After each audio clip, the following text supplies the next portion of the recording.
Hey everyone, I hope you guys are doing well. As always, I want to thank you for taking your time to watch the videos, and I want to thank each and every one of you that share my videos. I really appreciate it.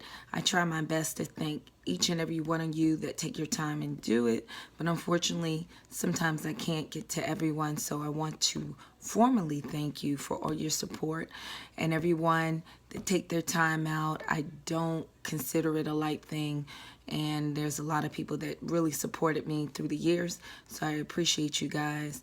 I hope the information is beneficial. Thank you for your testimonies. I really appreciate it because it keeps me motivated to bring information that's really beneficial to you.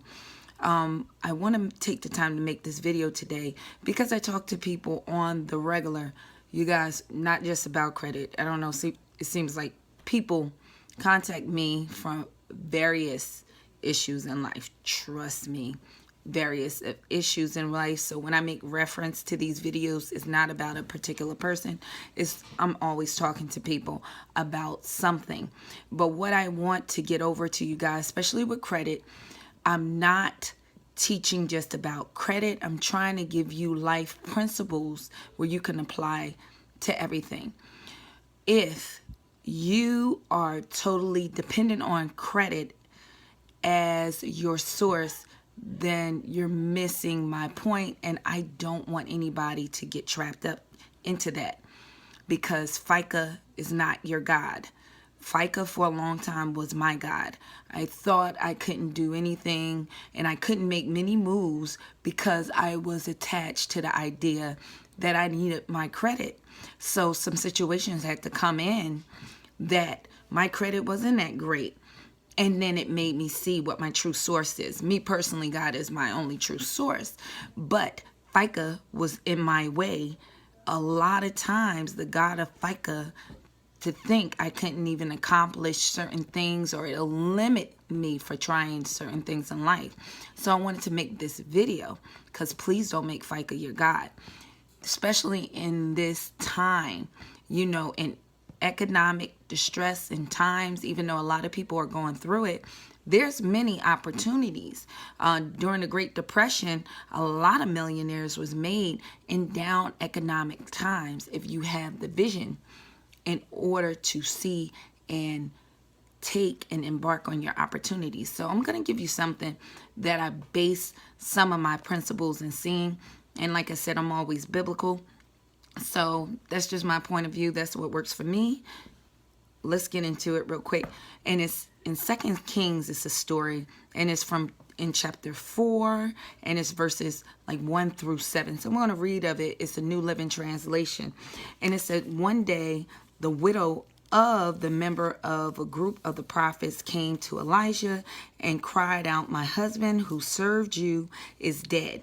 And you know how he feared the Lord. But now the creditors have came and threatened to take my 2 sons as slaves."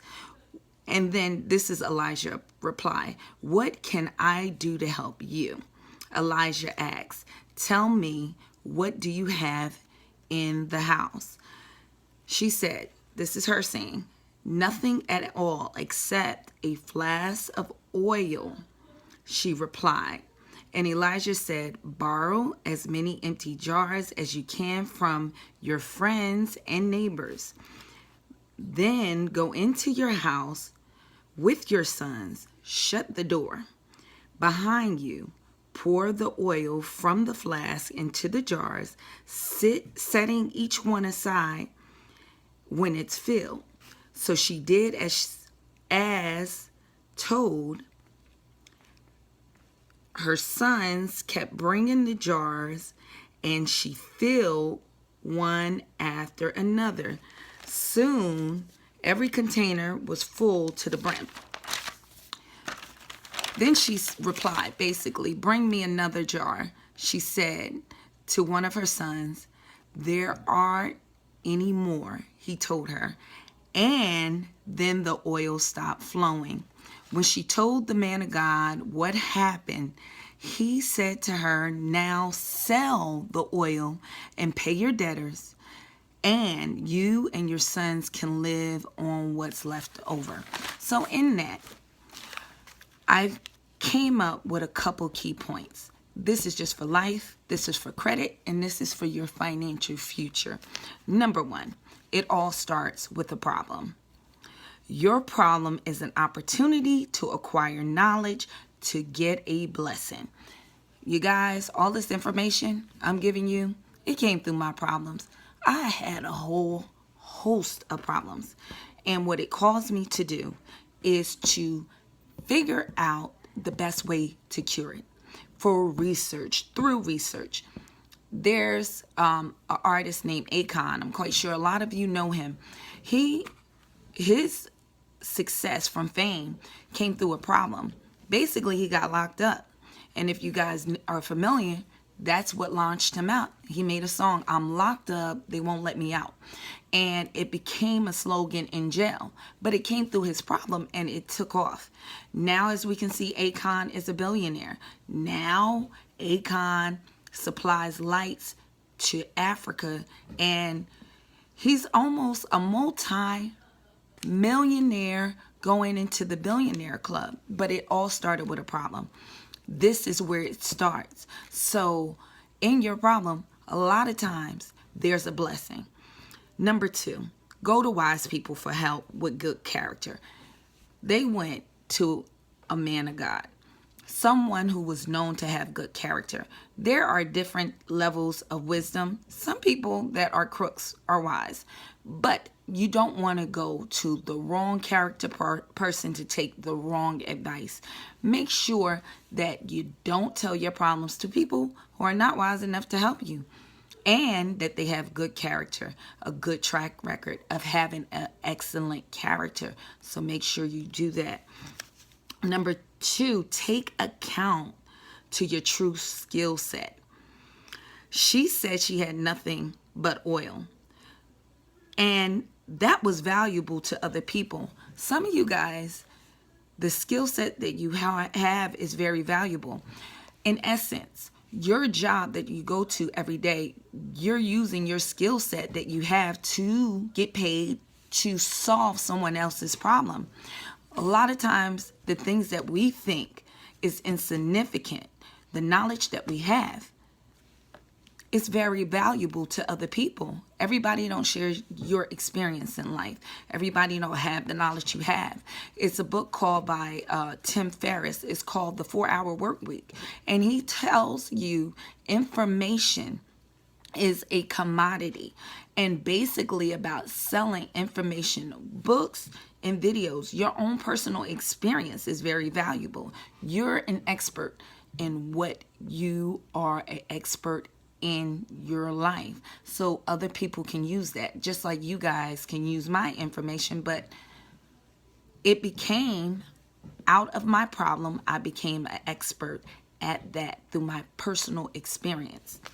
Number four, borrow for the future to get income producing assets, not liabilities for the here and now. Unfortunately, a lot of people, just like that prophet who apparently died and left his family in debt, was borrowing for their everyday life to live and sustain them. But this time, the prophet gave them a different view on borrowing. You're borrowing to establish a business or something that's going to produce an income producing property. A lot of people want to buy a single family house first, when the wisest way is to buy an income producing property and maybe living in it, a 3-family, and then buy the single family house that will pay for that. And it does not come out of your pocket. If you guys take account to this economy nowadays, places like Toys R Us, all of these jobs are filing for bankruptcy. You have to figure out how to produce an income and not just on your skill set of a hand-to-mouth type of situation. And that's what got these people in this problem, because the prophets at that day, he used his skill set to feed his family. And that's how it worked.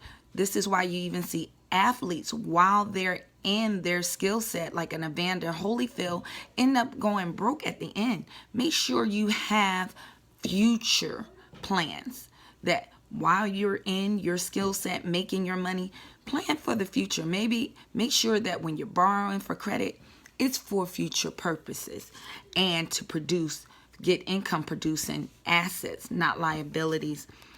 Then number 5, it was good partnership that she used and network of associates, sons, neighbors, and friends. So make sure you're connected with the right people. Good partnership helped. Her sons had just as much to lose as her, if not more. They were going to go in bondage. So make sure if you're going into business with someone, they have equal playing field to lose. It should be equal, not them gaining and you're losing and you. It should be a balance there. And make sure you stay in a good network of friends that are going somewhere, that you can borrow, that have a spirit to willing to help you. So number 6, close the door. Shut up. Please don't tell everybody your business. Please don't share all your ideas. This is an area for me that I had to learn the hard way. I have a lot of people that come to me that all they want to do is know what I'm doing, and then they run and do it. I promise you. There's so many people I might have told my ideas to, and I look up and they're running with it. They'll actually intercept it and try to do it for me running my mouth. Make sure whatever you do, they had to close the door. That means shut up. Your mouth is the door. Don't tell everybody your business, and don't share with everybody, because some people just like to be a dream popper. They want to tell you that's not going to work, that's this and that. I get my ideas, I do it, and we'll talk about it when it produces. We talk about it later. But I'm telling you, there's a lot of people that are idea vultures. They only want to call you when they want an idea or when they're doing bad and they're looking for a place and an idea to steal. So make sure you keep your information to yourself. Then when they did all of this, they started the business. A lot of people might have business ideas, but they never start. You got to start somewhere, you guys. Nobody says, quit your job. But make sure whatever is there, you have to act on what you want to accomplish in life. It comes down to you. You have to make a decision to get out there and just start to do it. When you have an idea, start working towards the goal. And number 8, they created wealth. Wealth in itself is measured by time. How much time do you have in your savings or with your assets that you acquired that you don't have to work? Once they got done selling all of that, her and her sons for the rest of their life had a business, an income that they can live out the rest. So you want to be wealth conscious. Whatever you're doing is for the long term, that you don't have to work for your income. Your assets will work for you. So these are a couple of keys. I hope it gives you a different outlook on life, and I hope you guys stay blessed. And I thank you for taking the time to watch my videos. As always, be blessed, and I hope you guys have a pleasant day. Thank you.